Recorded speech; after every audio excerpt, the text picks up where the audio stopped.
Don't forget to like, share, and subscribe to Maulana Munawar Hussain Siddiqui. ایک بار عقیدت اور محبت کے ساتھ درود پاک پڑھیں. اللہم صلی علی محمد وعلی آل محمد کما صلیت علی ابراہیم وعلی آل ابراہیم انک حمید مجید. اللہم بارک علی محمد وعلی آل محمد کما بارکت علی ابراہیم وعلى آل إبراهيم إنك حميد مجيد. دنیا کے بت قدوں میں پہلا وہ گھر خدا کا، دنیا کے بت قدوں میں پہلا وہ گھر خدا کا، ہم اس کے پاس با ہیں وہ پاس با ہمارا. سامعین محترم، عزیزان گرامی، اللہ رب العزت کا بھی انتہا کرم اور احسان ہوا کہ اللہ تبارک و تعالی نے آج ہم سب کو ایمان اور یقین کے ساتھ نماز جمعہ کے لیے جمع فرمائے. اللہ تبارک و تعالی سے دعا فرمائے کہ اللہ تبارک و تعالی ہم سب کے جمع ہونے، کہنے اور سننے کو بے حد قبول فرمائے اور ہمیں عمل کی توفیق عطا فرمائے. آمین یا رب العالمین. یہ مبارک مہینہ، اس مہینے کو اللہ تبارک و تعالی نے حج کا مہینہ قرار دیا ہے. حج کے ایام، حج کے مہینے اللہ تبارک و تعالی نے جو فرمایا کہ اس کے مہینے متعین ہیں اور اس میں سے ذوالقعدہ ہے، ذی الحجہ ہے. تو دور دراز سے لوگ سفر کرتے ہیں، اسی لیے وہ لوگ 1 مہینہ 2 مہینہ پہلے ہی چلے جاتے. تو جہاں پر حج کی فرضیت ہے وہیں پر اللہ تبارک و تعالی نے فرمایا فَلَا رَفَثَ وَلَا فُسُوقَ وَلَا جِدَالَ فِي الْحَجِّ. یعنی ان مہینوں میں خون خرابہ کرنا، ان مہینوں کے اندر جنگ و جدال، یہ سب کے سب ناجائز ہے. ان مہینوں میں یہ سارے امور قبیح ہیں. اشہر حرم 4 ہے جن مہینوں میں اسلام کے اندر منع ہے کہ اگر جنگ کو ٹالا جا سکتا ہے تو جنگ کو ٹالا جائے، ان مہینوں میں جنگ نہ کیا جائے. وہ 4 مہینے کون کون سے ہیں؟ ذوالقعدہ ہے، ذی الحجہ ہے، محرم ہے اور رجب کا مہینہ ہے.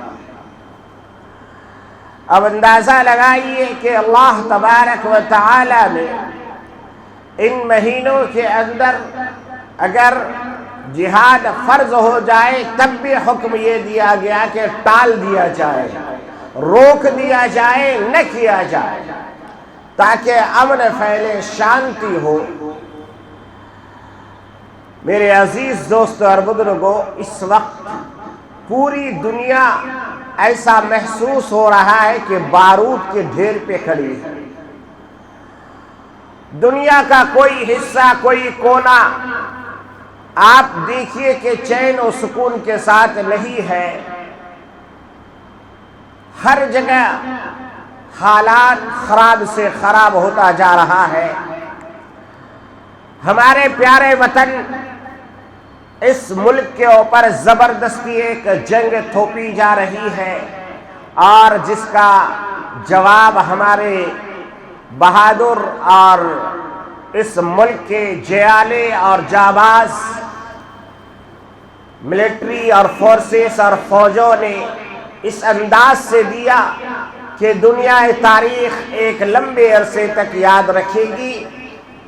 ہندوستان کا ہر مسلمان، یہاں کے فوج، یہاں کے ملٹری، یہاں کے فورسز کے ساتھ شانہ بشانہ کھڑا ہے اور دل سے دعا بھی کرتا ہے کہ اللہ تبارک و تعالی ہمیں سرخروئی عطا فرمائے اور ہم جو ہے ہر حال میں ہم اپنے فوج کے ساتھ.